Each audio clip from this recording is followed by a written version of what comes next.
Hello and welcome to this episode of the Humans of Horses podcast. My name is Elle and I'm the human of three horses, well, wonderful horses. I say that every episode. Fionn, Zaconia and Morgan, and with me today is Shannon. Would you like to introduce yourself? Yeah, so my name is Shannon Beahen. I'm otherwise known on social media and through my business as Humminghorse equestrian. Um, and my two current horses are Ivan and Mystry. I love the names. Yeah.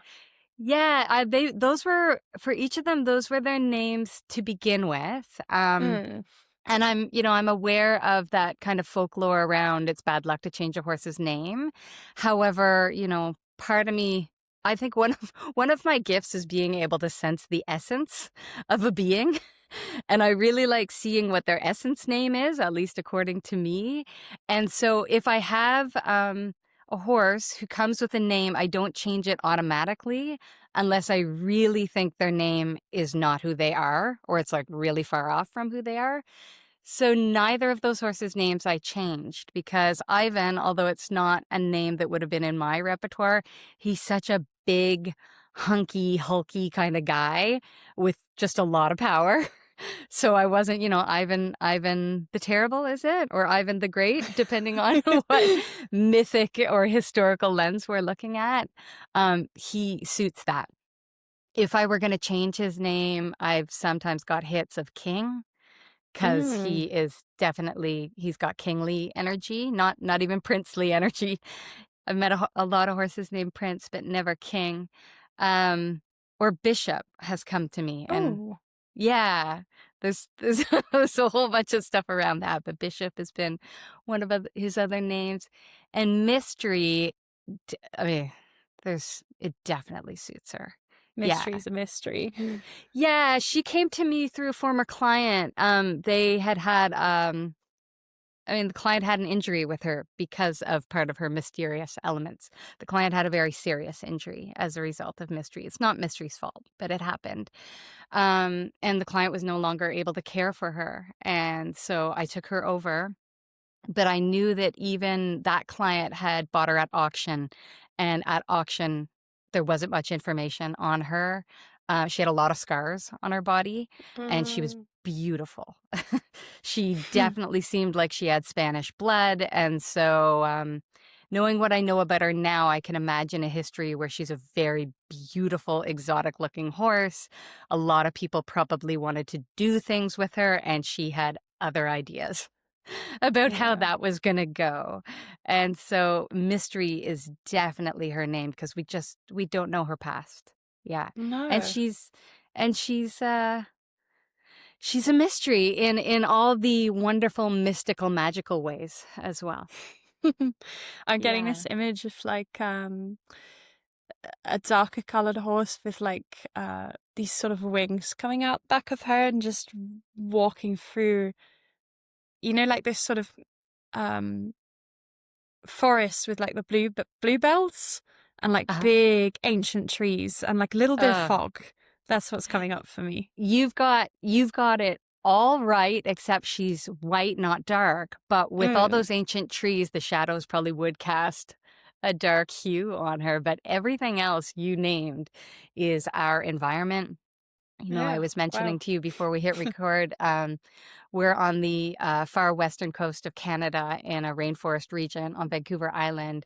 And we have not ancient growth on our property, but we have what they call like second growth trees, meaning like almost the original trees. It would have only been logged once a way long time ago.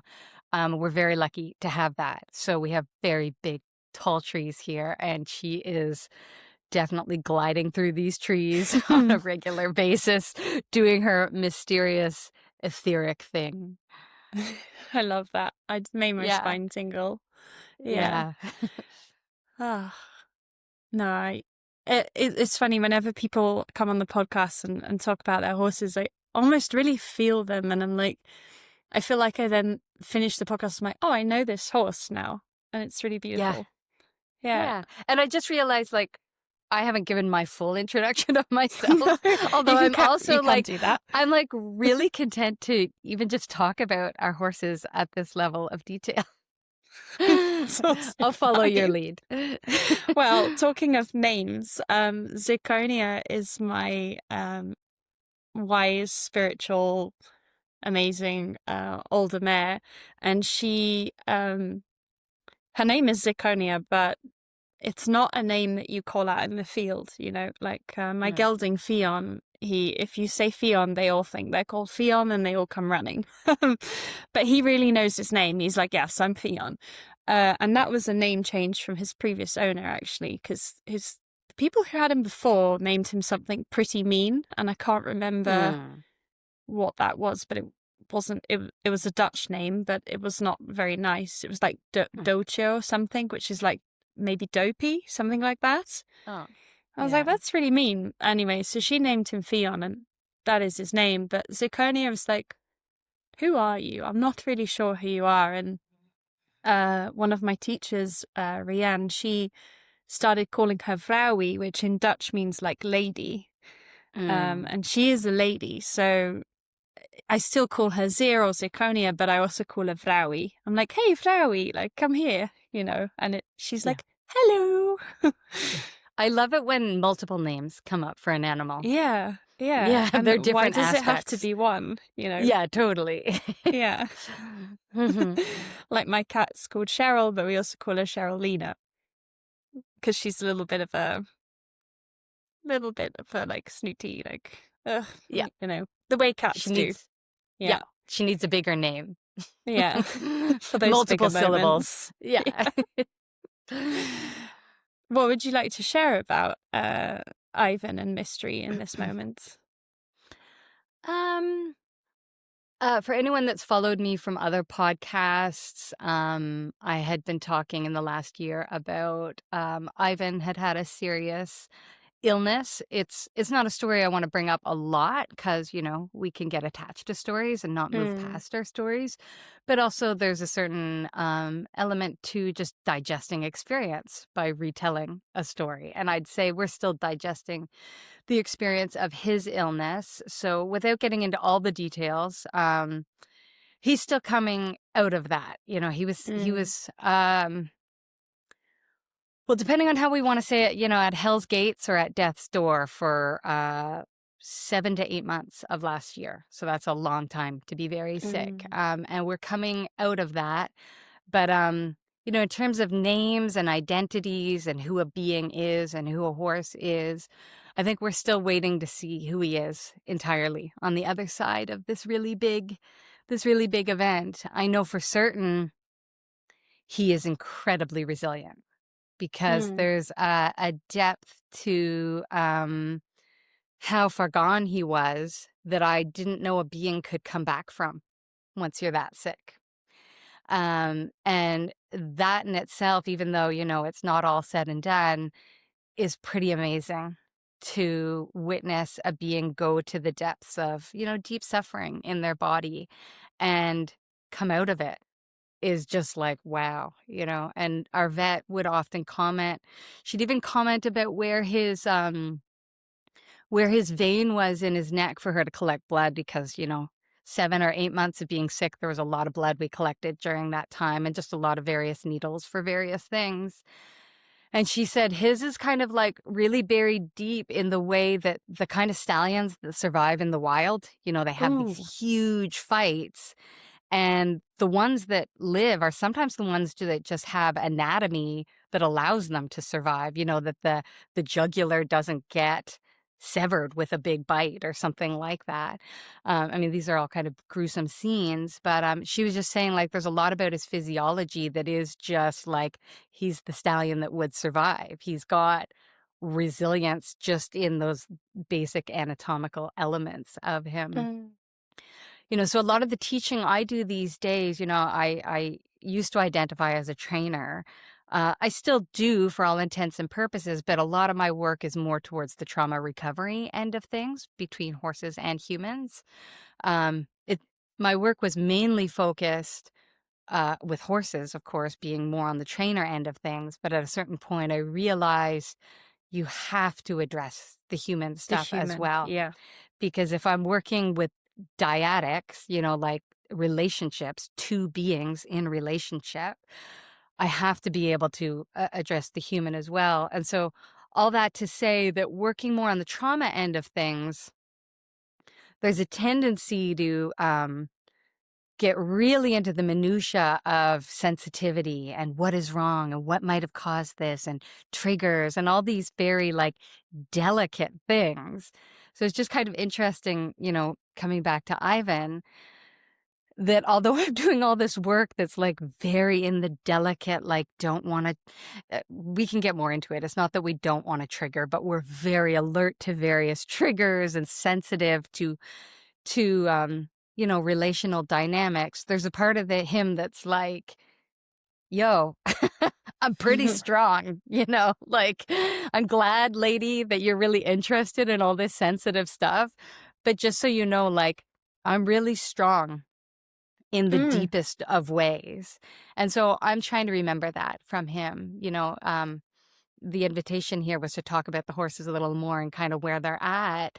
And that's kind of where we're at, is I'm just kind of looking at him. It's the polarities of strong and soft. That's where the lesson is here. And on the strong side, it's even, we had talked about dominance maybe being one of the themes that we discussed today, but even on that subject, at this polarity end of the spectrum of what I'm calling strong, we might even add words like violent, or suffering and these kinds of things. And I think there's lessons that horses have for us in that dimension, that even us on the side of the spectrum that are trying to be softer and more delicate and more ethical with our animals. And I think that's really important. And I'm here to support clients in doing that. Let's not also forget the lessons from like the war zone, the hardships as well. Yeah, like, and potentially really extreme hardships. Horses have a lot to teach us about that, physically, emotionally, energetically. Yeah. That's really beautiful. That's really, really beautiful. What came up for me as you were talking was, so outside of horses and my work, I work with elite athletes actually, in a peer-to-peer support role. And we work with a psychologist who oversees the program. And he's talked to me about trauma and how, he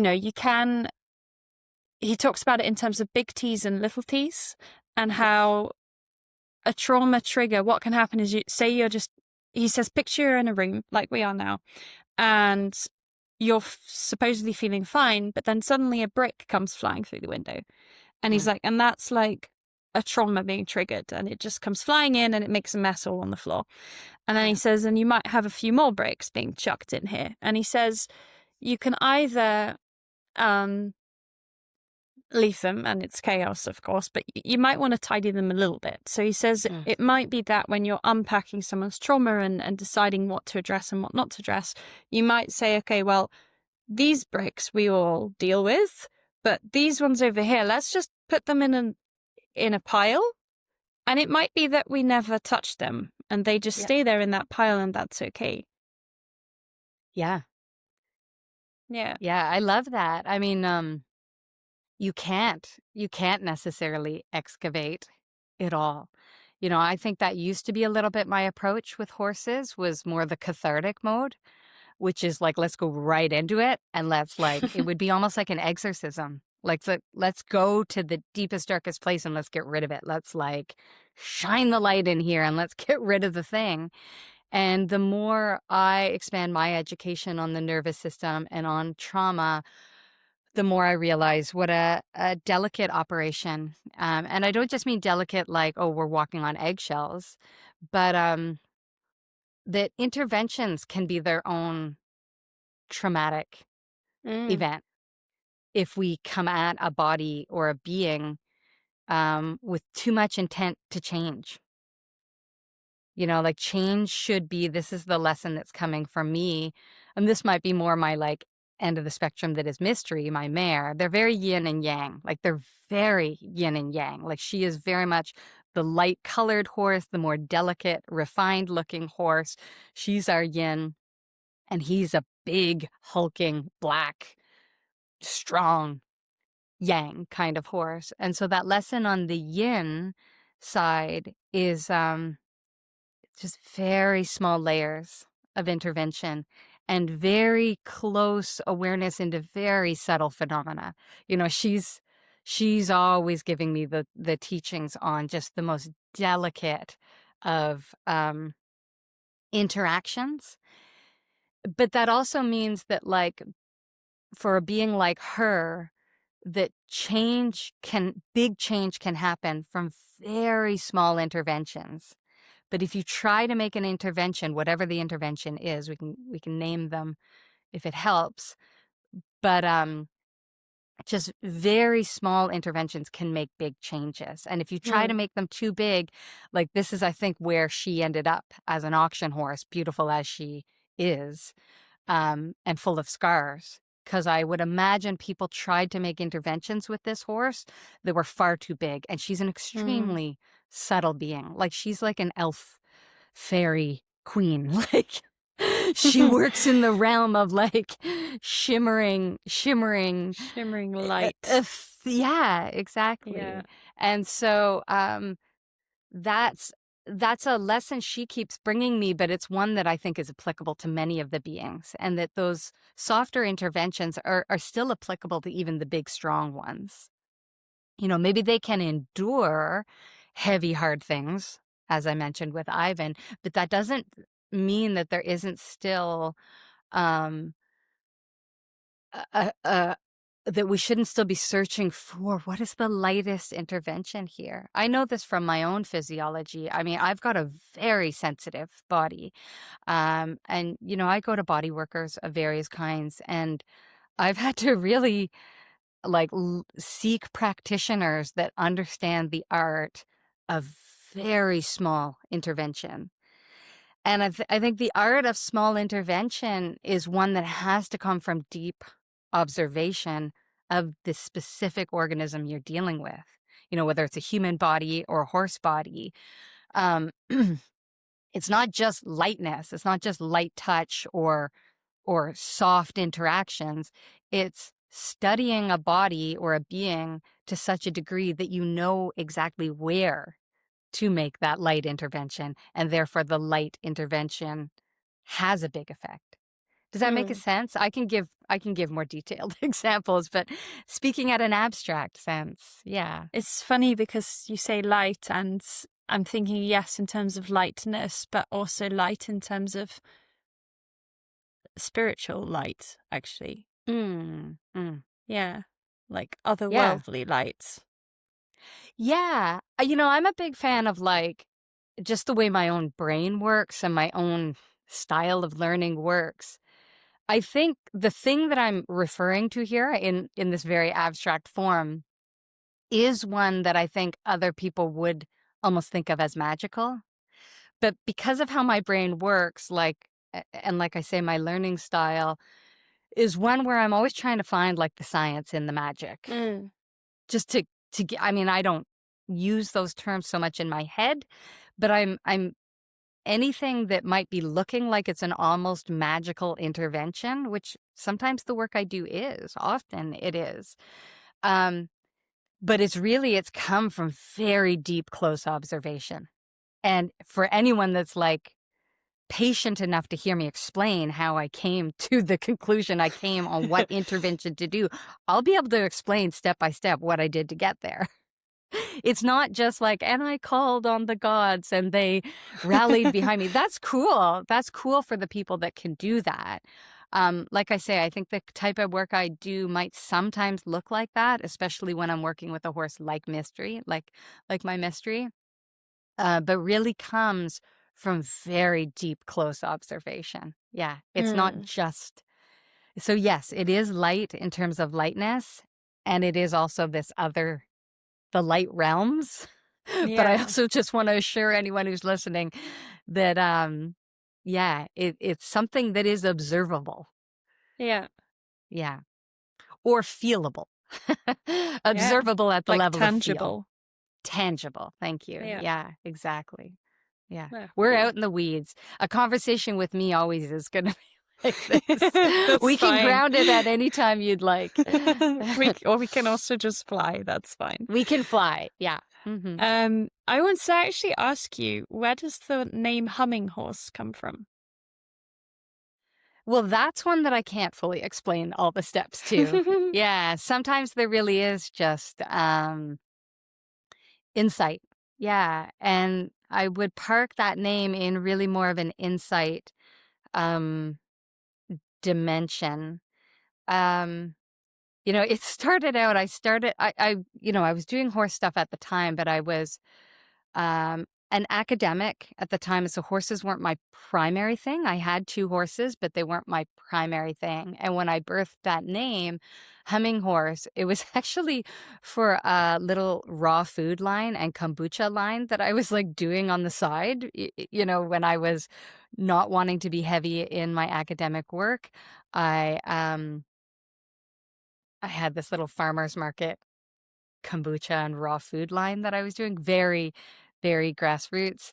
Um, I knew I wanted horses in the branding, and I knew that I wanted it to speak, here's imagery that has already come up in our call today, to like earth and air, or even, my actual logo is, I suppose it's a Pegasus, but I didn't conceive of it as a Pegasus. I just conceived of it as a horse with wings. But I suppose that is a Pegasus. And really, I love hybrid anything. I love the meeting of worlds. I love those liminal spaces. And so that winged horse spoke to earth, the meeting of earth and air. And yeah, I mean, there wasn't a ton of logic. It just came to me and it just felt right. And it has felt right ever since. And when I left academia and transferred that name into my horse training name, it just made sense. It was like, oh, it was just parked there waiting. This was actually its true form, because really at the time that I was taking my academic work and bringing it into practical application through these new techniques of ethical horsemanship. At the beginning, they weren't nearly as soft and as ethical as, and I put that word ethical in gigantic quotation marks because it's definitely arguable what we mean by ethical. And it's But evolving. it's Yeah. evolving. Exactly. Yeah. But I think I'll just park that there and say that it came from insight, and it came from wanting to gesture towards a liminal space of worlds. And in this case, earth and air. And probably I think lightness was always, and I'm thinking mostly lightness as in touch. Yeah. But, there's also that element of lightness of, airiness, and illumination. Yeah, so that's mostly what that is about. And over the years since, I owned that as my kind of horse training alter ego, um, it has always felt like home. I've never questioned, like, is this the right name for me? I'm actually feel very at home with that name. Yeah. And there's a little bit of hummingbird in there too, I was going to ask that. Yeah. Yeah, for sure. I mean, it wasn't as dominant an element as you might think, because it sounds like hummingbird, but it's for sure in the background. And it's funny because every now and again the hummingbirds will appear during a training session. And, pattern recognition and pattern observation is a big part of the work that I do, really tuning into subtle patterns that take place in an exchange with a horse. So I always tune into when are the hummingbirds showing themselves in a session? And often they are making themselves known at kind of a peak moment of ethereal connection. And so I'll take it. I'm like, okay, if they show up, and it often seems to be when there's real magic cooking in the relationship between me and a horse that I'm working with, I do take it as a sign of the ultimate coming kind of hummingbird or humming horse seal of approval. What's going on here is good. That's really beautiful. Yeah. It's funny because I always think, is she humminghorse or hummingbird? And then I just type humming. I'm like, oh yeah, humminghorse. Yeah, cool. Yeah, But it's so funny you brought the hummingbird up, because in my mind I was like, oh yeah, hummingbird. Yeah, that's really cool. Yeah. Yeah. I wanted to circle back to because you delved into it a little bit, but how did you, or what inspired the transition from academia to horses? Yeah, I mean, that was always there. You know, my journey, depending on how far we go back, um, you know, I had been like a regular horse loving kid that was just, you know, one of those that's born obsessed, and found a way into horses, even though I was a city kid, and got into the riding school track, and also anywhere that I could find a way to be with horses. I was doing it as a child. Um, but eventually, you know, and I ended up working with some really high level trainers, and, you know, they spoke to me at the time, you know, back when I was coming up through the ranks, really, if you wanted to make it as a rider, you either had to have tons of money, or, and even if you did, really, you had to put in time as someone's working student. That's how it used to be back in the day. I think it's probably still like that to a degree, but this was like this was how you became a professional horse person back in the day. Again, sideline, especially if you don't have the money to make it as a really high level rider. And so it was impressed upon me by my high-level coach at the time that if you want to do this professionally, you've got to go study under someone. Like, she was very accomplished herself, but she said, like, you need to go to Europe. You know, we're in Canada. We're the new world. There's still something to be said for old world traditions. And so I did that, and I went actually to the UK, and I studied under, well, I was working with a group of high-level event horses, and some very memorable names in the industry. I'm maybe not going to name drop here, but they would be famous event horses that any UK person, horses on the cover, a horse, a hound kind of thing. I probably wouldn't have a clue, but that's fine. Yeah, you know, and also like generationally, we're going back in time a bit too, because I'm a little bit older. And so I'm still not even at the part where I'm at academia, but, you know, I did that. I put in my time. I got the practical education in horses, and I came back to Canada and had no shortage of opportunities to work using my professional, um, you know, experience. But it still became clear to me that I needed more money. And so I realized if I'm going to do this, I need to professionalize. And so I went back to school. I first went back to school in advertising, not even university academic stuff. I went to school for advertising. I started a career in advertising. That's great. I'm making money now. But I think a lot of horse people find this dilemma as well, is you go and you make money, but then you don't have time. So you're either making money outside of the horse world because you can make more money that way. So, blah, blah, blah, just trying to figure out how to do both. But really, in my professional career, I fell in love with words, and and ideas. You know, I was working in advertising as a writer, playing with a lot of creative concepts, but I really needed to go deeper with words and ideas. So I actually left advertising and went into academia. Like, I fell in love with, I went back to university quite late in life, in my late 20s, and fell so deeply in love with academia and the world of thinking, that I went all the way through to doing my PhD. And, you know, along the way in the academic world, you're constantly pushed to refine your subject area more and more. And I was very interdisciplinary, you know, this idea of hybridity that I mentioned earlier. I'm always trying to bring together worlds. Academia doesn't love that too much. They really want you to specialize. I mean, it's just how knowledge production works, is for you to say anything with the level of accuracy that you're expected to speak in academia, you have to specialize.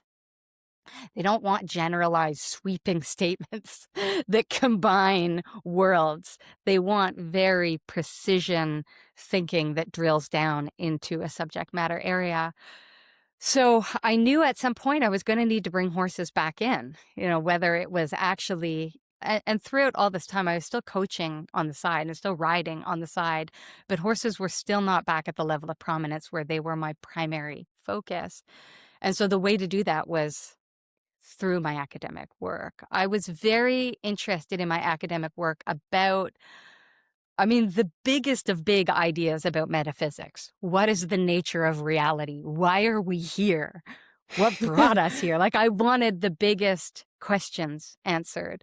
I was first a religious studies major, but I found quickly that wasn't going to give me what I want. So I went kind of circuitously into philosophy, even though I wasn't in a philosophy department, and went into really heady postmodern, post-structural, post-human studies. These are very specific realms. Posthumanism in particular, I loved because, the type of work I did in academia, as I mentioned, was about questioning power dynamics. So I became introduced as I went through university to the ideas of questioning the ways in which gender carries certain power dynamics, the way class carries certain power dynamics, the way colonization carries certain power dynamics. I truly woke up to these things in an academic environment. And it was great because I always had a sense of justice in me, and now I had the language to speak about it. But the one frontier that I didn't really see being spoken about a lot, we were questioning gender, we were questioning race, we were questioning class, but there wasn't enough questioning of species and the presumptions around species and human superiority.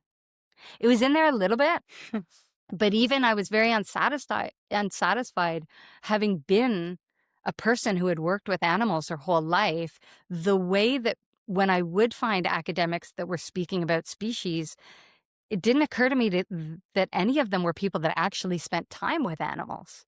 So they were speaking about species injustice from this very high perspective. But I was like, but where are the animals? Like, where's the dirt? Where is the ground? And so I really dug to find the types of thinkers that were thinking about this. And then I had to dig within, because there's a lot of administrative stuff when you're doing a PhD around, like, will my committee, will my PhD supervisor, will my department, will my university allow me to speak about these things? Because there's all kinds of political stuff around funding and certain departments wanting to specialize in certain things where they don't want you just going off and just searching your own interests. So I really had to dig for this. But so I still haven't answered, like, how did you marry the two? But I'm still in university, and now we're bringing in the animals into the academic work. And then that was beautiful. Once that started happening, then I could recover all the parts of me, the horse girl that I had been my whole life, and start to upload that into the academic work I was doing. Even though I wasn't necessarily talking about horse girl stuff in my writings, it was always informing the questions I was asking. And they were very practical questions.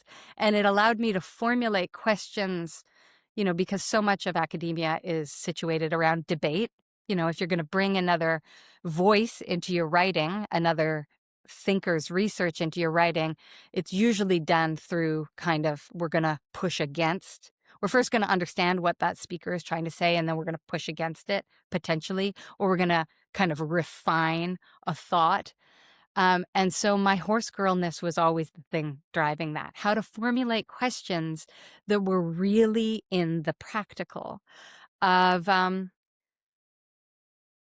I think I want to say the word animal consciousness, but it's just such a contested, human consciousness is still a very contested academic object. But really a lot of my questions were around, is it possible to leave your perspective as a human and inhabit a consciousness of something that is other than human? in the same ways that we're trying to do that around class, that we're trying to do that around race, that we're trying to do that around gender, to inhabit a perspective that isn't the dominant perspective. Mm. And I'm letting that land a little bit because I see you kind of like, whoa. Yeah. Because Yeah. it's like, oh, what would that even mean to do that? And really, I'm still at that, like I saw your eyes kind of like take that in for a moment. And that's kind of where my work still is Yeah. what does that mean? Mean. Because almost the moment we attempt to name what it is to leave our humanness and maybe enter something that is, in academic terms, we talk about animal alterity, like Mm. the otherness of animalness, the radical otherness of animalness. We're always at risk of still carrying our human assumptions into it. Yeah.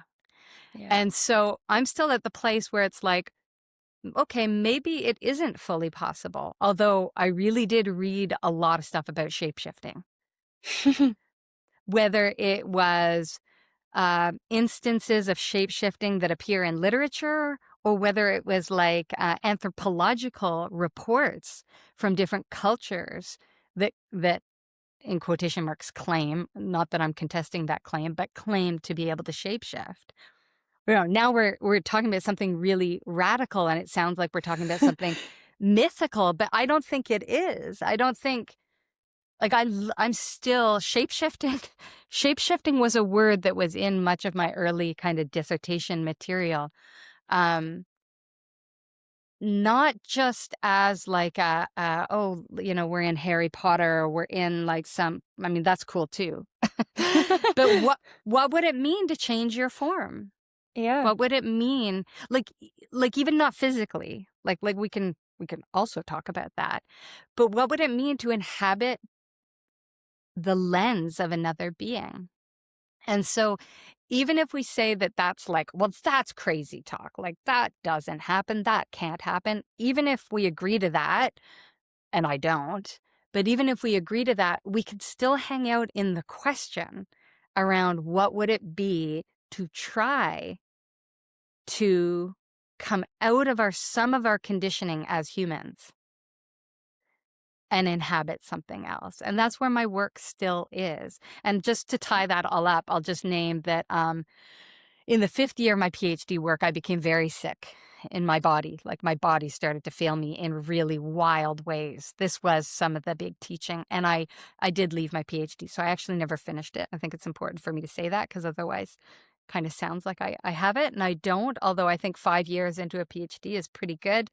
And that getting sick part, where my body just suddenly started failing me, I think was some of the practical teaching of Mm. you're coming into your animal body now. You can't just sit there reading books about this and being on the computer talking about this and sitting in conferences with other humans talking about this. You're going to be brought down into your body. And that was almost 10 years ago now, almost. And I'm still on the journey from that, of being brought into my body in a very deep way through illness.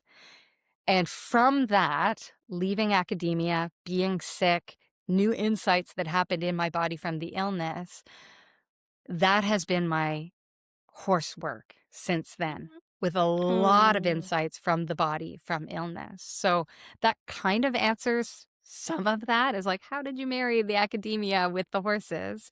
But I'll just park that there. That's some of that journey. Yeah. Wow.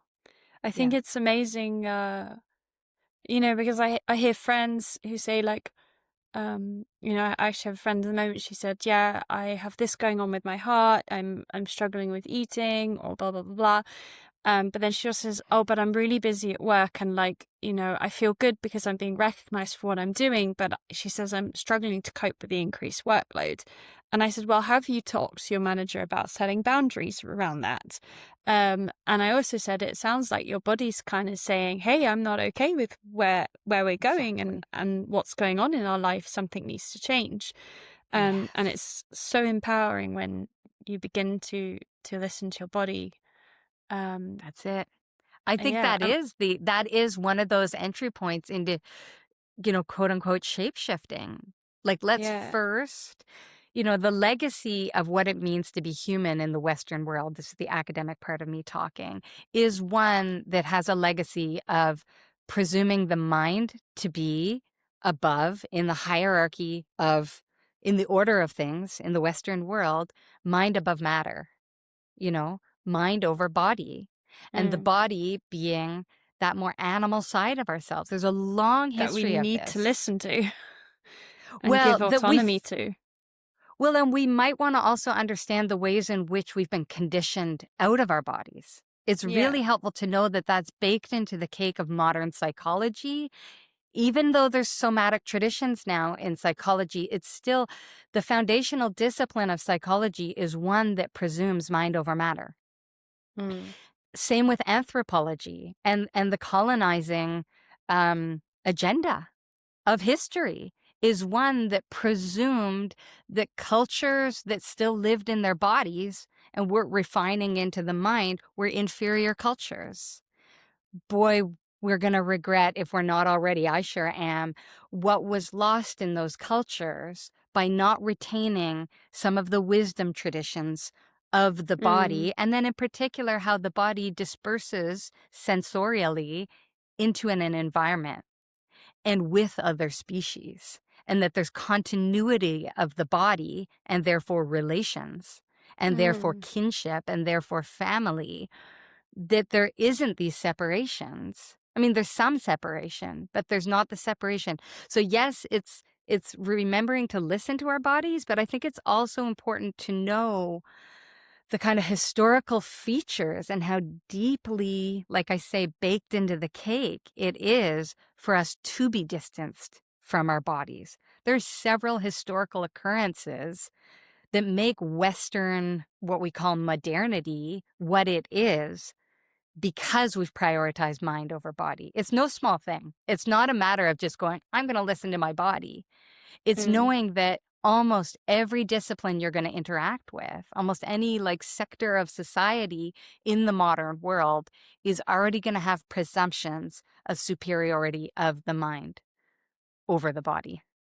And that's something we have to keep divesting from and recognizing where it enters.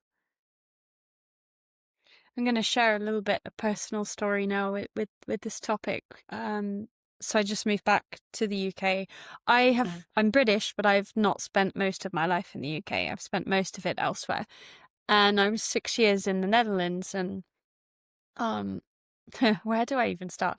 To wind back the clock, in terms of life's path and blah, blah, blah, blah. I used to compete in sport at high level, and Fionn... In what? In high level. I was competing in a sport at a high level. Oh, in a sport, yeah.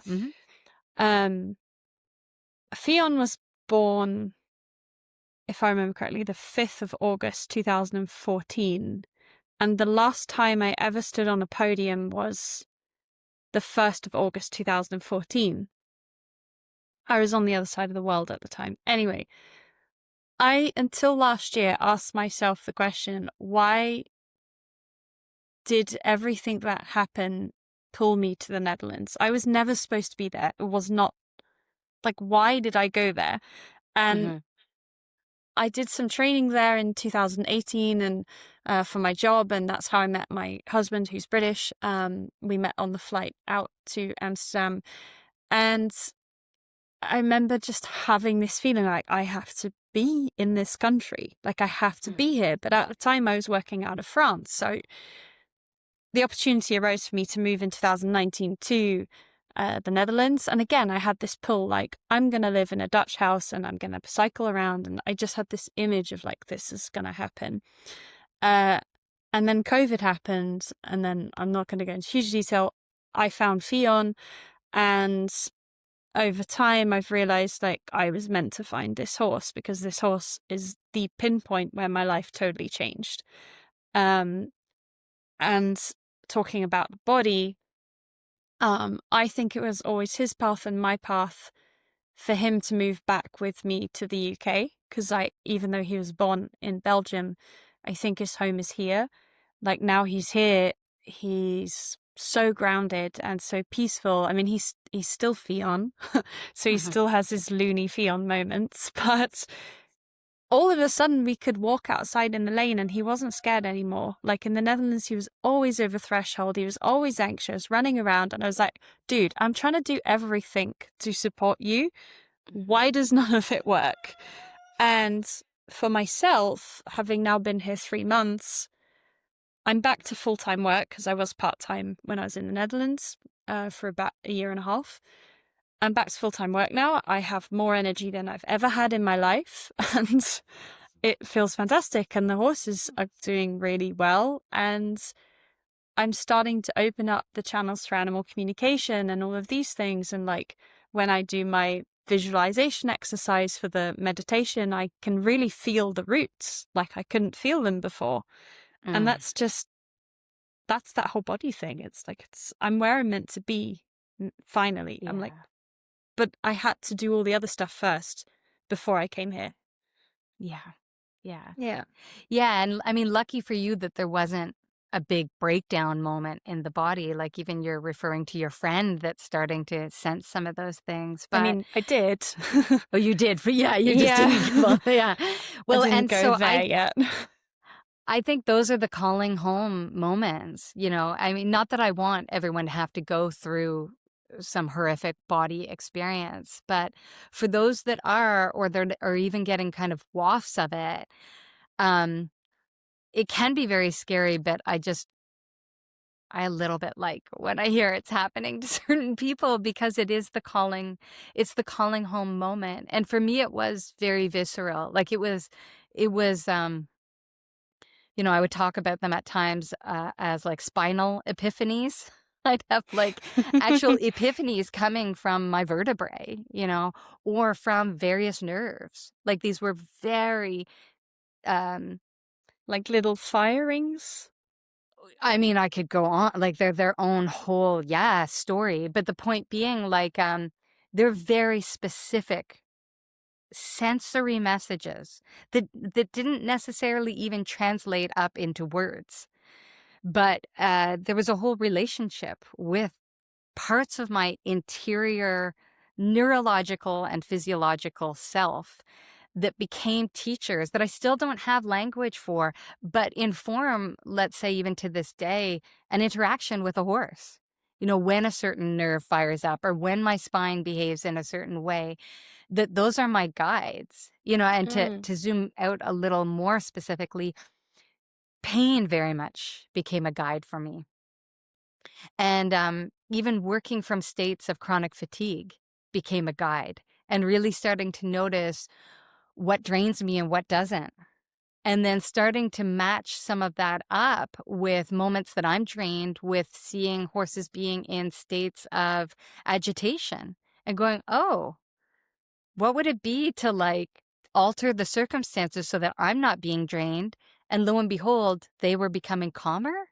Wow. I mean, the hard part is like these kind of spinal epiphanies and neurological epiphanies from my body that have very much informed my horsemanship, along with all these other big ethical academic ideas.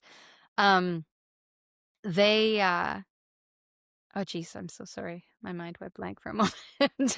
They are very. That's fine. We'll see if I can get it back. They're very much informing the interaction. Oh, this is what I was going to say. But the more I go into that kind of bodily epiphanies, and I test those epiphanies out through interactions with the horses, and as I said, lo and behold, they improve the horse's nervous system. When I honor my nervous system, wow, big shock. The horse is now operating from a place of deeper wellness. But the hard part is coming back to the human realm. When you describe your friend and the busyness at work, and I'm thinking of like hustle culture, and I'm thinking about just capitalism and how it works. I just think, oh boy, these things are still so at odds. So I'm so grateful to be learning these lessons and to be sharing them with various students. But boy, the human realm, and in particular the human working realm, and the hustle and the speed, I forget who it is that tells the story. Oh, I wish I could remember it. There's a teacher, like an embodiment type teacher, someone older, that tells the story about someone visiting from Africa.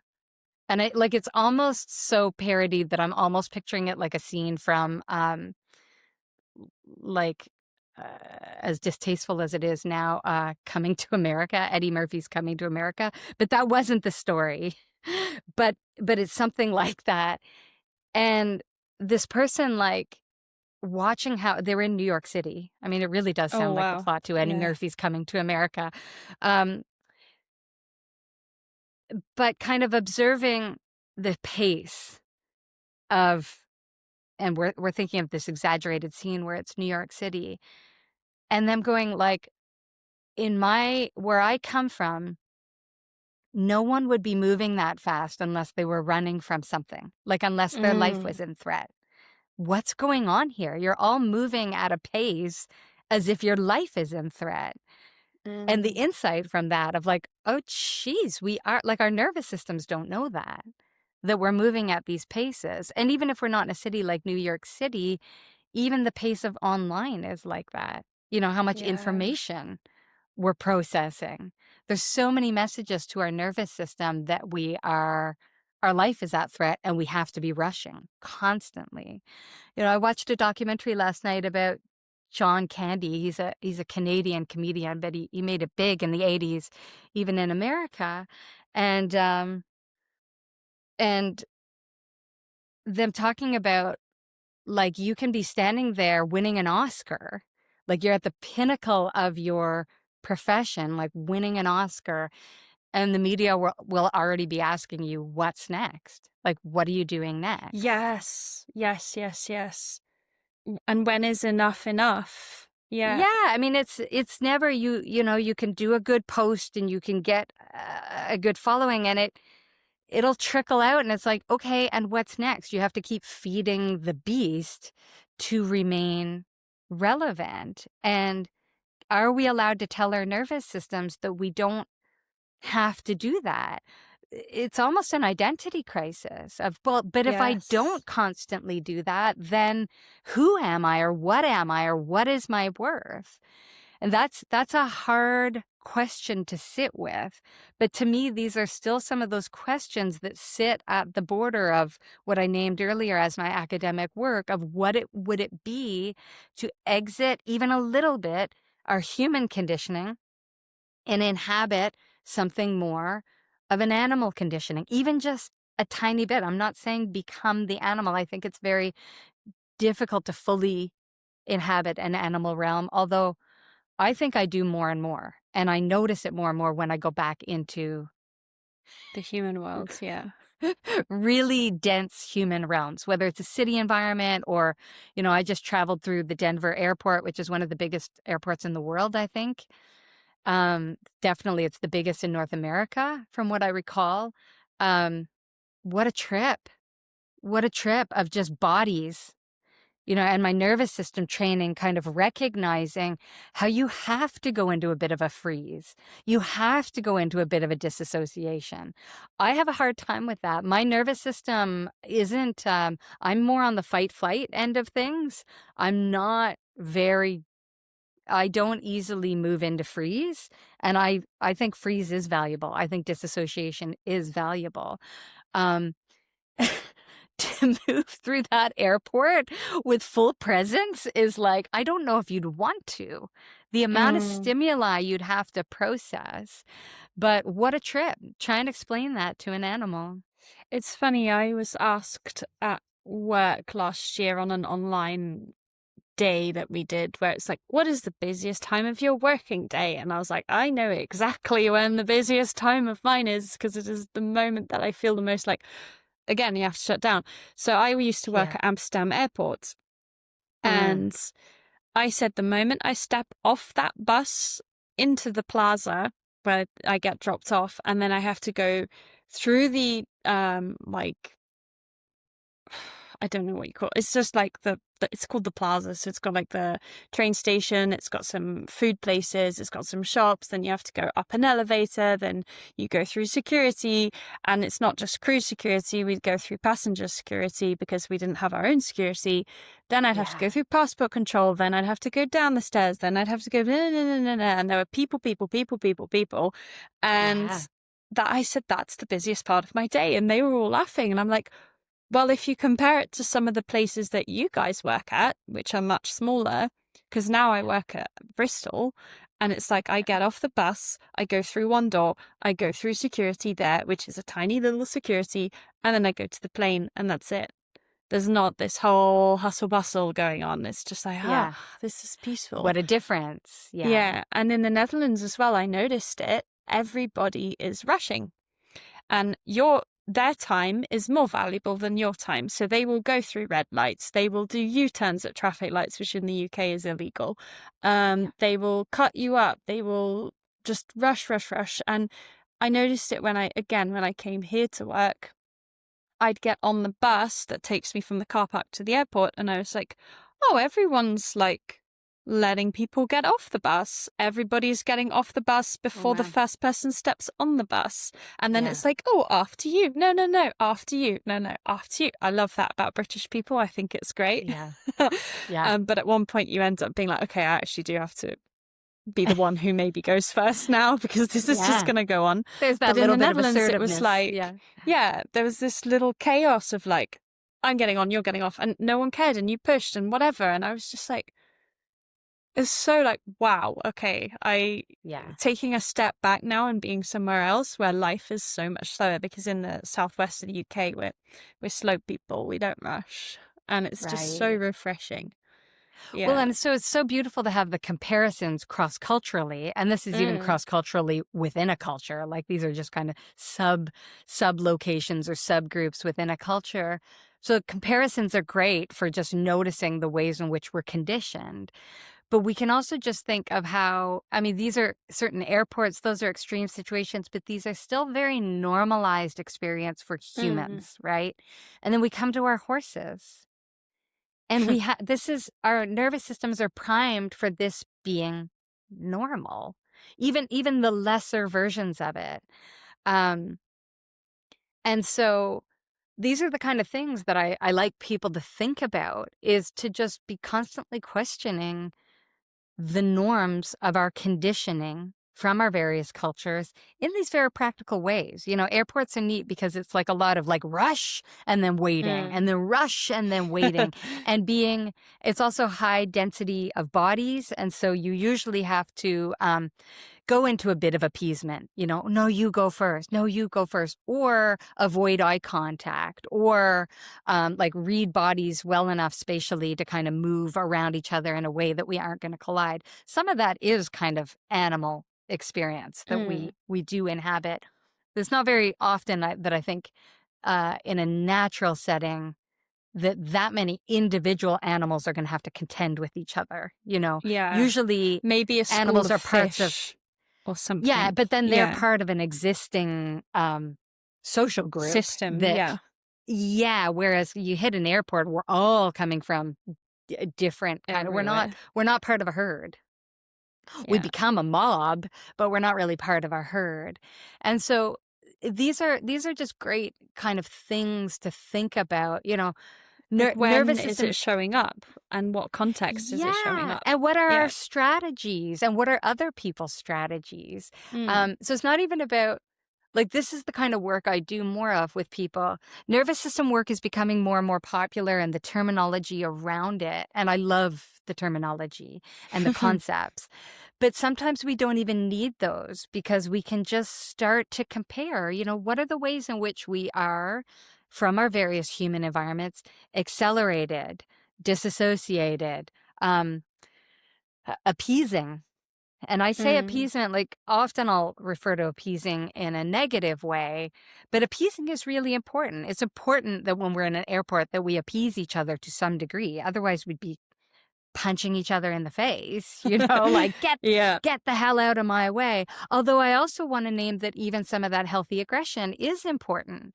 You know, when you talk about the British kind of standard to be a little bit more polite, I love that. It is more orderly, but I do, from a nervous system perspective, wonder what is being suppressed in each of those nervous systems. Yeah. Because I'm in a rare situation now since Brexit that for my age, it's not common that people in my job are now working in Europe and then coming back to the UK. So actually I have a lot of colleagues asking me, oh, so what was it like? And I can give a good comparison of the different cultures, right? And I said, like, okay, so I describe it as, because the Dutch are known for being direct, like to the point. I said, but that's on a scale. I said, you've got the directness here, and on the other end, you've got rudeness. And I said, and that's not okay. Nah, don't want to do that. So we want to set more in this directness. But then if you look at directness on its own, that's not going to necessarily facilitate human-to-human connections, right? So I'm like, so that's where the British courteousness actually comes in quite nicely. So I said, so if you can sit in the courteousness with the directness together, then you're in a pretty good spot for setting boundaries, but also creating meaningful relationships with other people, even if it's just in passing. I said, but then the other end of the spectrum for the British people is the flakiness. So it's like, why is it that British people have to say, like, all these other little words all around what they're actually trying to say? I'm like, just tell me, do this, or I need that. Not, can you maybe let me know if bliss, da da da da da? And I'm just like, ugh. So I said, you need to not sit in the flakiness either. And then the flakiness is also like, I know I'm doing something wrong, but I don't feel comfortable to speak up about it, so I'm just gonna, like, not say anything. And I had this with one of the helpers with my horses, actually, who I had to say, hey, well, you're not really doing your job. Like, you need to feed them, you need to clean them, you're doing neither of those. So, you know, and I gave her the opportunity. I said, you know, you can reach out to me or my mum, like, we're willing to go together with you to support you and work out what it is that's not working for you and how to help you. And she didn't take any of those offers. And instead, she just didn't say anything. But I had multiple occasions where my horses ran out of food. And I was like, in the end, I had to be like, look, this is not good because this leads to this, this, and this. I said, I've offered you this. I said, but you're not taking those opportunities. And, you know, I need someone who's going to be there and show up in this way. And that's not happening. So I said, thank you for your time, but that's it, sort of thing. And then nothing back. And I'm just like, yeah, well. And I did it in the best way I could using nonviolent communication and still nothing. Yeah. And I mean, and that speaks to so many other aspects of, like, you know, you talked about, like, opportunities for connection. I feel like there's so much of the fabric of connection culturally, forget even cross-culturally, that is dissolving for a number of, I mean, it's for another podcast to talk about all the kind of historical things that have happened to get us here culturally. But it also just brings up, I mean, what's important in that interaction is, like, you spoke for what's important for you, you know, and you didn't which a lot of people will do, bend themselves into a pretzel to try and acquiesce to the other person to maintain connection, but then really having to divorce themselves from their own needs. I think it's a pretty valid need that your horses need to get fed. I'm curious, if we have the time, even if we speak about it in a summarized way, you know, we had spoken offline, well, online, but off recording, about because this kind of brings in, you know, I'm using the word assertiveness and owning needs, but it also ventures into the territory of dominance, which is a little bit of what we spoke about, you know, previously. I don't know if there's a way to bring it in a summarized way, because I know we don't have a ton of time left. But you had named something. If I remember correctly, you had named something about watching a wild herd somewhere? Yeah. Yes. So I'm literally, like, there's a footpath 50 meters that way and it goes on top of the hill, and there's a big moor. And up there live some Exmoor ponies, and I've talked about them a lot on the podcast now since I met them, because they're amazing. Because they have lived in the UK for 150,000 years. So you have 150,000 years of genetics in that line, in that breed. Intact social fabric. Yes. Yeah. And I found it so fascinating to watch them because, I sort of said I'll meet them when I'm ready to meet them.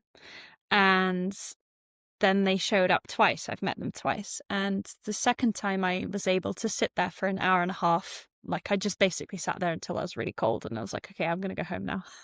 And I just watched them. And, people who I've mentioned them to, they've asked, oh, so like, did you see which one was the boss? And I was like, no, they wasn't a boss. And, that there was, when I approached them, there was like two who were kind of on their own. And then as I walked past them, there was like a mare who was on her own. Then there was another smaller group. And then there was a group that were like resting. So there was a mixture of ones that were standing up and others were lying down and either completely flat out in a REM sleep or like partially sitting up.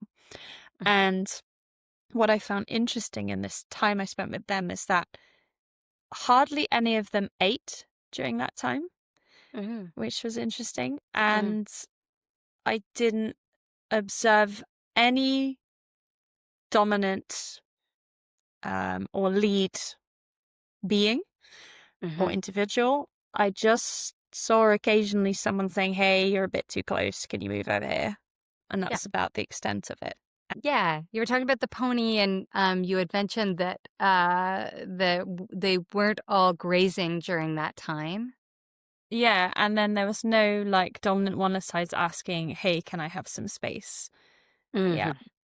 I'll just say a little note to the listeners, because I would have just cut out what just happened, but I got a little phone call, and we had a little blanket situation with Theon, but we are now back now. So he's just having his blanket changed. Yeah. So, because I'm not gonna turn off my phone during recordings because of my horses are being cared for by other people. So I'm sort of constantly on call, I guess. Yeah. But no, so observing.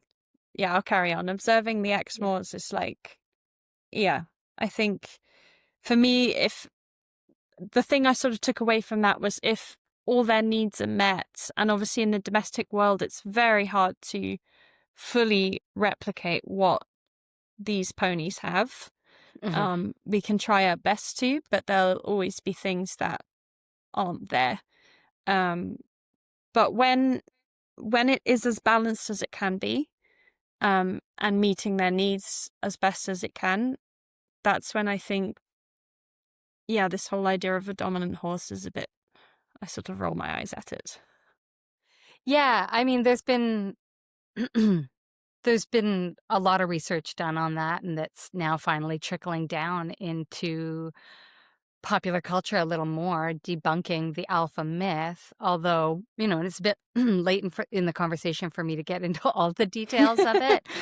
But I do really think it is important to name that while the alpha myth has been debunked, it's only been debunked insofar as this idea of the alpha is something that was discovered in groups of animals that were in captive situations. So it's not that the alpha doesn't exist, it's that it's not an innate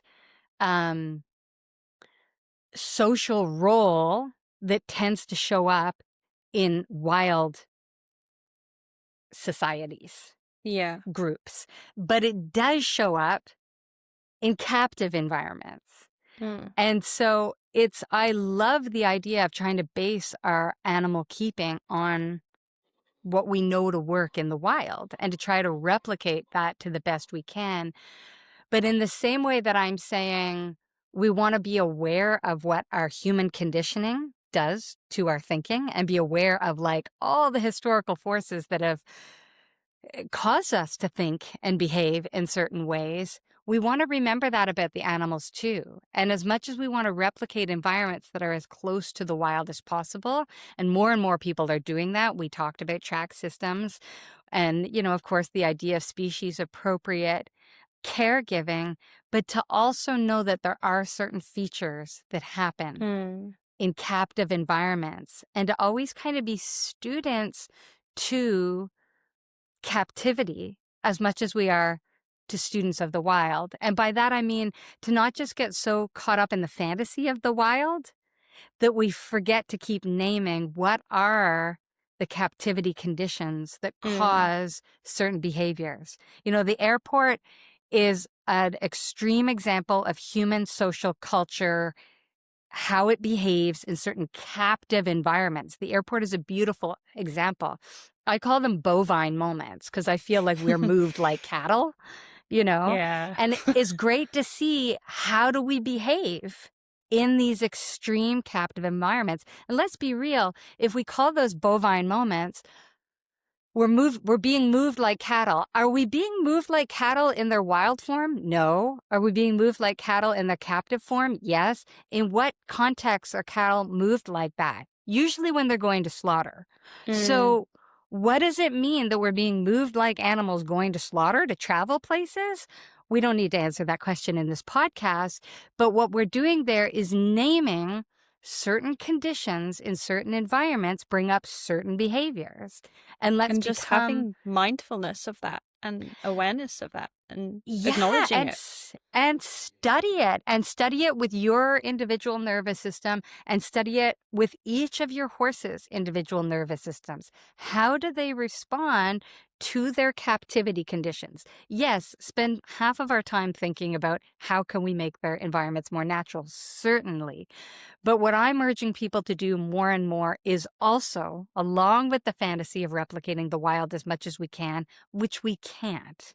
Even the best environments can't fully, because typically what we'll be missing then is intact family bonds, and multi-generational family bonds. But we can try and at least create the habitats. But while we're doing that, let's keep track of the captivity conditions of various types, blankets. We're going into the cold season in the global north here. And so there's going to be things like blankets, probably smaller. I don't know if you have to close down some of your fields in the winter and there's slightly smaller spaces. So I'm just encouraging more and more people to notice these various changing factors of the captivity conditions of their animal and notice what that does.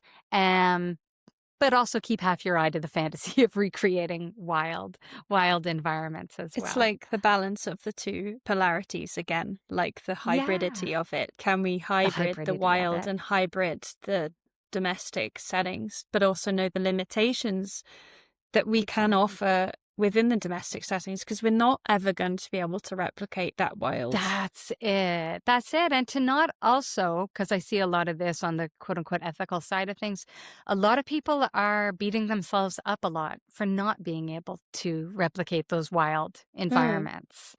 And I get it. But also to know we're going to do the best we can. And part of the best we can with what we have. I mean, we don't recreate it for ourselves. We still go into airports and we still live in these very, a lot of us still sit at desks. A lot of us don't get to stand up and go to the bathroom whenever we want. There's a lot of limitations on our natural physiology within human realms as well. So we can cut ourselves some slack for the horses, for the ways in which we can't always reproduce the wild. But in the absence of being able to reproduce the wild, let's get really real with ourselves, both as humans and as caregivers of animals, about what those limitations on our wildness do to us in various circumstances. And the airport, to come back to that, is a grand place to do some of that studying. Yeah. I really like that. I think that's actually maybe a nice ending point before we dive into the fixed questions. Yeah. Unless there's anything else that's coming up right now that you think, I just want to share this nugget. No, I mean, I'd love to go into the specifics of some of those features of captivity conditions and how it manifests in the nervous system. But I think for the purpose of today's call, we'll just park it there, knowing that anyone listening, that is really just the beginning of a whole other conversation. But it's food for thought. Well, you're always welcome back if you want to go there Awesome. sometime. Yeah. Just let me know. Cool. Yeah. So I mean, you've mentioned them a little bit, but the first question that I have is, what gifts have you received from your horses that keep showing up? Yeah, I think to reiterate, the one from Ivan is really resilience. But it's always been with him, really. The big one is he's a great hulking mass of a horse that would be very easy to convince yourself that you need to get tough with a horse that big and that you need to be as strong as he is. And that's not the lesson from him. I certainly have to have an inner strength to deal with a horse that big. I have to really have a sense of my own boundaries and be willing to hold the line if he tries to muscle me. But I also know that when he does try to muscle me, it's not coming from this place of he's disrespecting me. Not at all. He's he's been on a weight loss program, so he's down close to 1,300 pounds right now. But there were times where he was up at 1,600 pounds. Sorry for not speaking in metric terms. As Canadians, we're all over the place with our measuring Units. models. That I can't recall what that is in kilograms. But he's a huge horse, and the lesson there is really to have an inner strength inside of myself that knows myself, but actually he moves off of the lightest of touch. So if I were to summarize that, it would be to really get in touch with one's inner center, one's inner strength, but that the outer gestures are something softer. That's his lesson. And, Mystry's lesson is also in the dimension of softness as well. Maybe her message is a challenge to always invent an intervention that is even softer than the one you are currently inhabiting.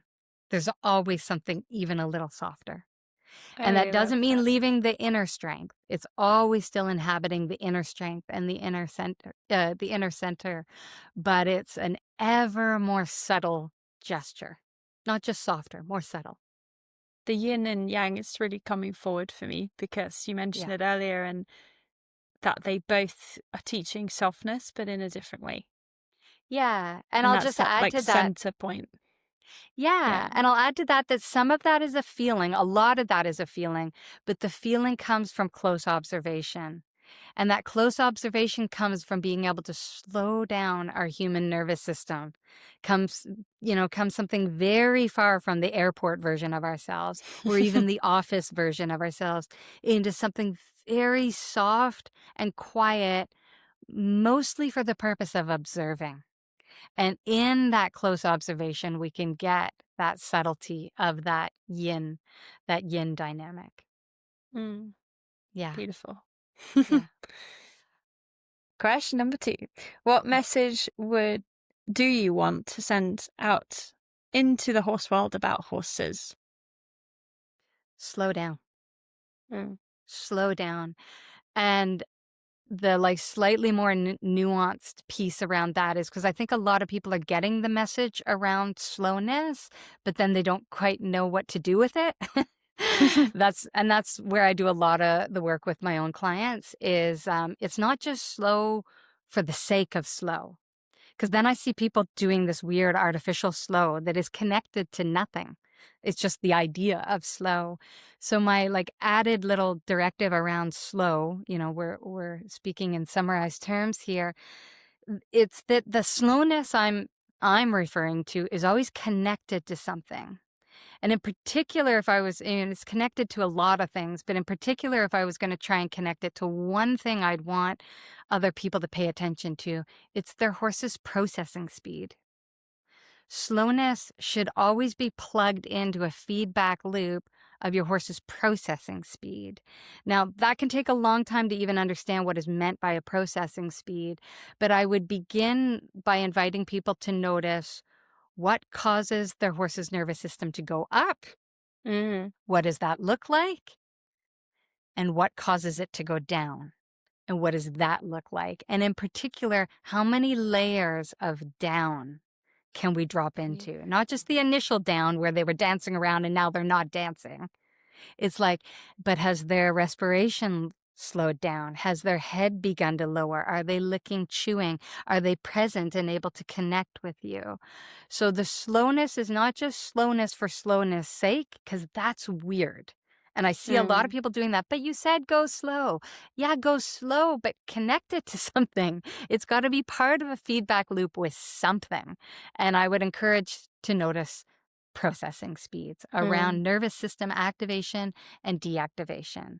And again, of course, there's so much more nuance to that, but that's at least a beginning point. And I would say that that probably summarizes, I won't say almost all of my teachings, but that's a huge part of what my work is now, is to help people recognize the layers of activation and deactivation, and when we should just stay still and create a container for that to come down, and when to know it's time to intervene again.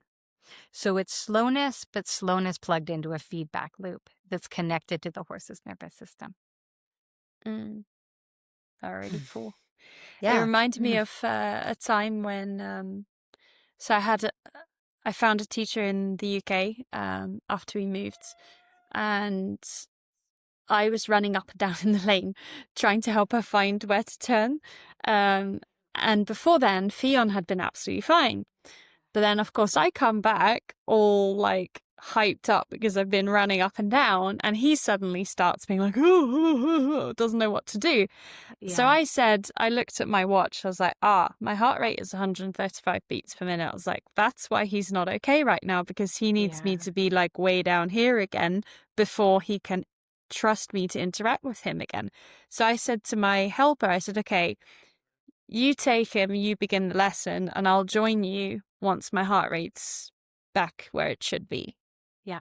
And he was absolutely fine with her. So yeah, that's exactly amazing. what I'm talking about. Yeah. You know, another mantra I have around that is, when you don't know, go slow. I love that. Do you know how many things can be resolved through that? You know, a lot of people, when they get into confusion or uncertainty or doubt around certain choice points in their training interactions, that doubt and that uncertainty and their confusion typically causes people to go faster and be more chaotic. And so if we can have this mantra of, when you don't know, go slow. And then it's funny, a lot of people don't want to do that. There's resistance around that because they like want to find the answer, but typically the answer isn't getting found in that chaos vortex. So although there's resistance to going slow around confusion, the beautiful thing is, the more that you can cultivate the slowness, the don't know part resolves itself. Slowness creates like a portal for answers to come. And then the don't know is resolved by the go slow. So when you don't know, go slow. And just know that there's probably going to be some resistance, and to just know that's part of the territory of don't know, go slow. So I'm, in my work, I'm basically, in January, I'm starting the training to become a captain. And oh, wow. I'm going to add that. So I have little like, I'm collecting on my work iPad, like a little tips from captains about being a commander. I'm going to add that one in there, because it's so true, because we get put into scenarios where we have to make decisions and we're the lead in that decision. You know, if we're dealing with an abnormal or emergency situation, and we do have a structure, it's called a failure management model. But sometimes a failure presents itself and you don't necessarily recognize what it is at first. So, you know, you want to slow down. So again, if you don't know, go slow, and you will get there. Use your logic. Right. What is going on? Where can I get information from to then empower me to realize what is actually happening and then do something about it? Well, then I would even add, not to like put too much into resistance into that, because I love that. That's exactly what I'm talking about. But I would also, just for the broader audience, encourage people to be aware of the ways in which, even though their body is going slower, their mind might still be going fast. And so that if you don't know, go slow also applies to the mind. And that's where you'll probably meet the most resistance, because the mind will be like, no, I got to figure this out. Like, I can't just be slow with my mind. I've got to figure this out. And I'm saying instant results. That's part of what, of the society stuff. Yeah. And that's the human stuff. I'll just add to that, because you said the word captain. There's a phrase I use from a helicopter captain that I learned. It's not his, it's a known phrase, but slow is smooth and smooth is fast. Slow is smooth, smooth is fast. Yeah. And that's a huge one for working with horses. But again, I'll add that also applies to mental activity being fast. See, a lot of people learning to slow their bodies, but their mind is still racing. And so that's the next frontier. Yeah. It's the union of the two.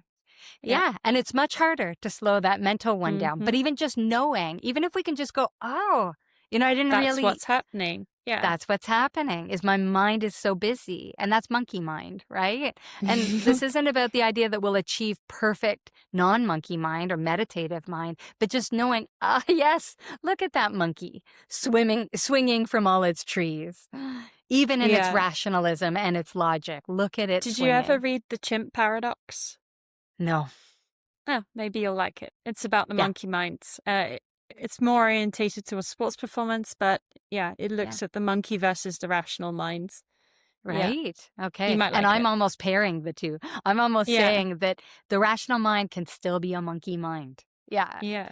But not to like challenge the hypothesis of that book too much, but I would just enter the idea from the animal perspective compared to the human perspective, that entering something that isn't even something quieter even than the rational mind. That's what I would. I will confess, encourage. I last read it when I was 17 and I got annoyed at it. So okay, well, there you go. I never finished it, but it might be, from your sciencey perspective, it might be an interesting one to look at. But there you go. For also sure. to listeners. Okay, next question. I really, really love this one. It's really fun.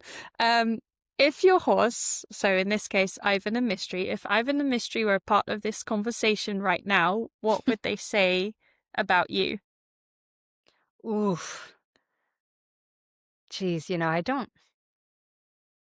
referred to myself as Shannon as if it was the voice of Mystry, and my partner said, "Oh, does she call you Shannon?"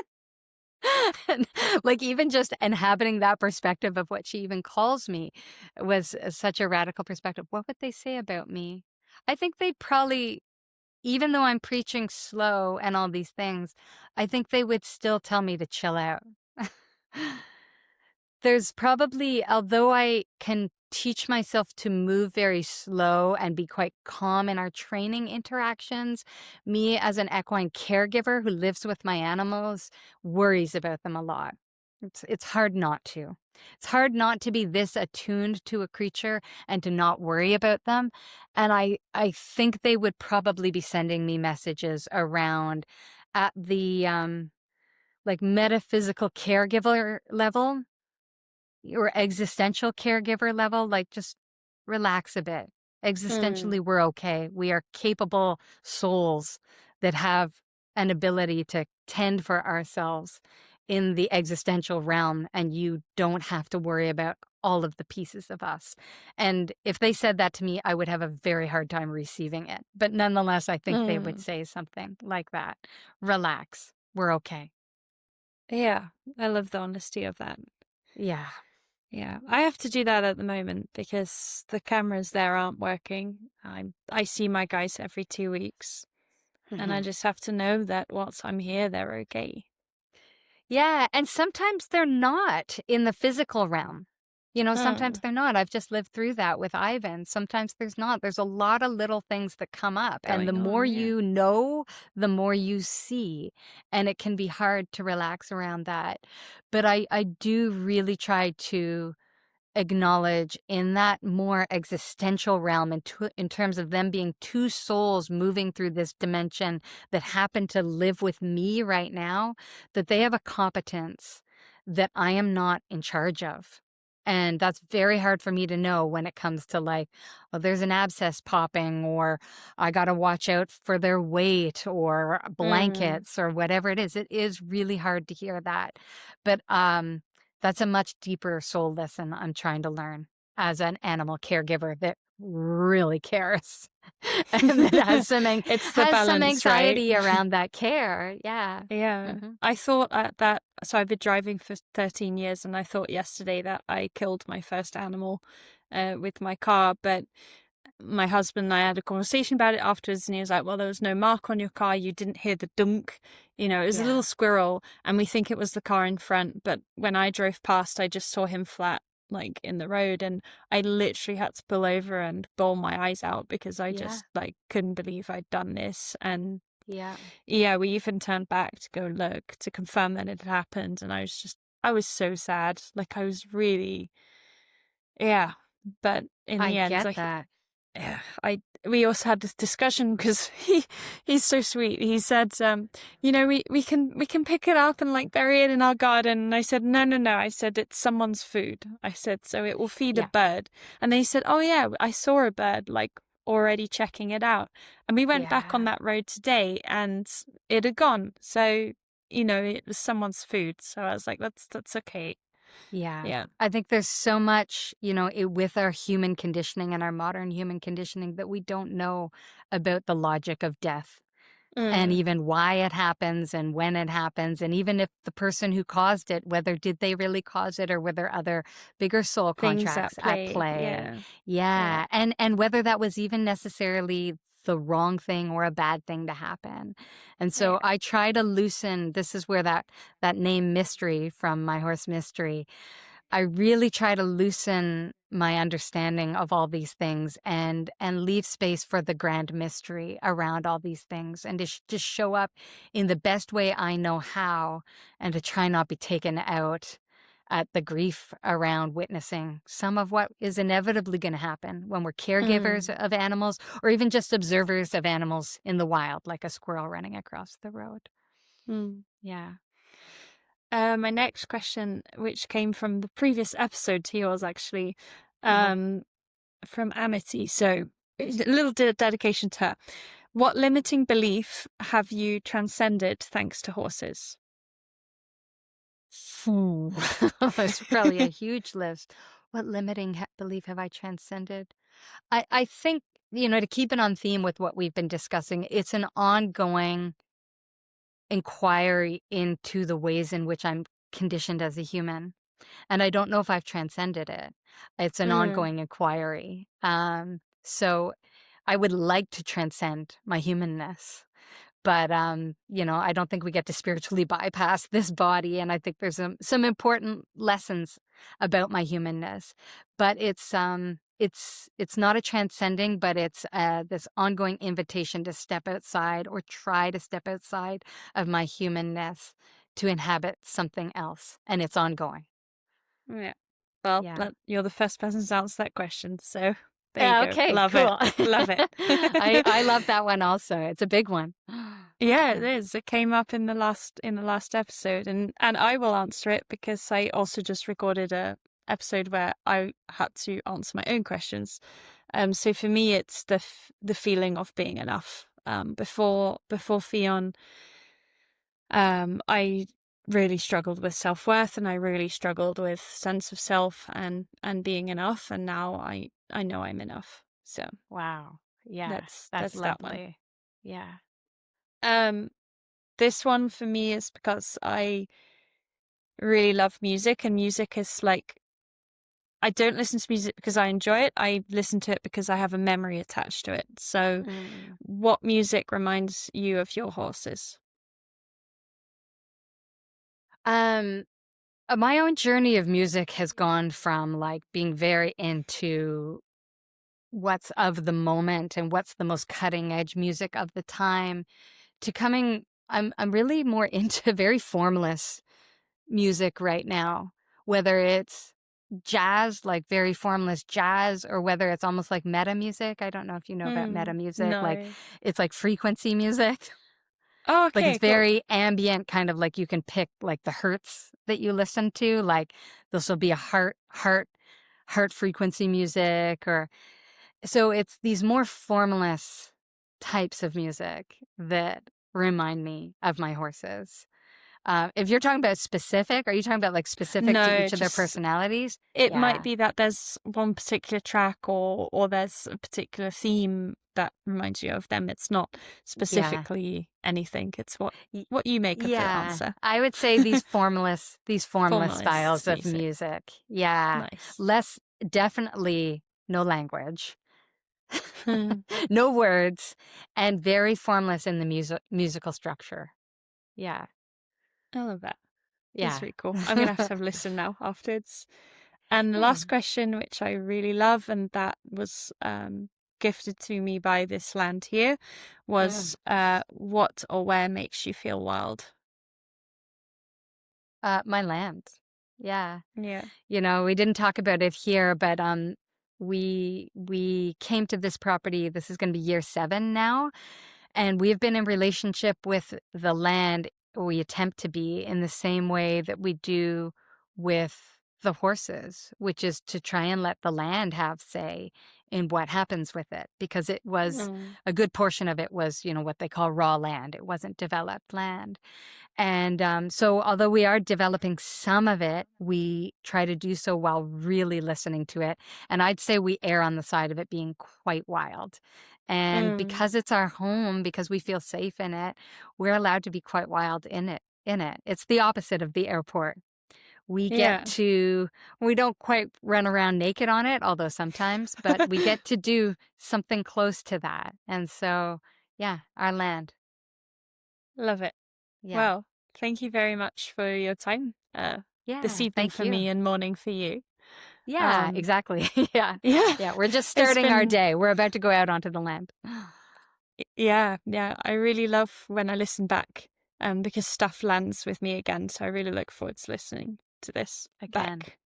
Yeah. Excellent. Thank you. Before we wrap up, where can people find you? Yes. Humminghorse.com is my website. It's in bad need of a revamp, but it's got all the critical information on there. It'll be getting a revamp soon. Instagram, I pretty active there, although I'm at my own pace. So there I am, I think, Humminghorse_SB, which are my initials, Shannon Beahen.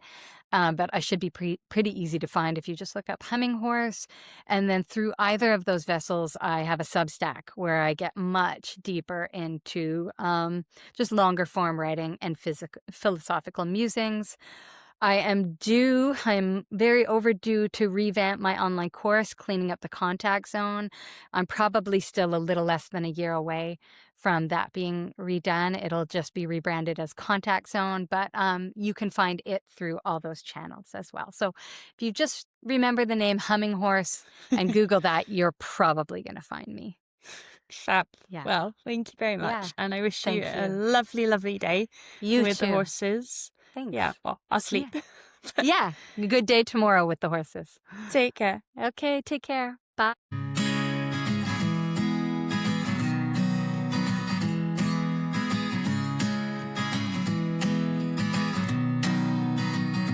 I can't remember a time before you walked into my life. You took the broken parts of me and made it all alright.